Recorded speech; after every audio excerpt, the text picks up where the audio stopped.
شروع کرتا ہوں اللہ کے نام سے جو بے حد مہربان نہایت رحم والا ہے۔ السلام علیکم ورحمۃ اللہ وبرکاتہ۔ اخلاق۔ گاؤں کے کنویں پر 3 عورتیں پانی بھر رہی تھی۔ ایک عورت کا بیٹا وہاں سے گزرا، اس کی ماں بولی، وہ دیکھو میرا بیٹا انگلش میڈیم میں ہے۔ تھوڑی دیر بعد دوسری عورت کا لڑکا گزرا، اس کی ماں بولی، وہ دیکھو میرا بیٹا CBSE میں ہے۔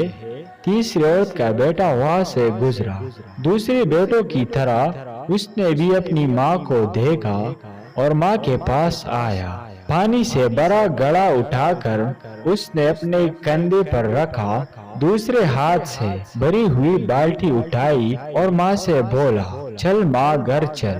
اس کی ماں بولی، یہ میرا بیٹا مدرسے میں پڑھتا ہے۔ اس کی ماں کے چہرے کی خوشی دیکھ کر باقی دونوں عورتوں کی نظریں جھک گئے۔ اس کہانی کا مطلب صرف یہ ہے کہ لاکھوں روپے خرچ کر کے بھی تمیز اور اخلاق نہیں سیکھی جا سکتی۔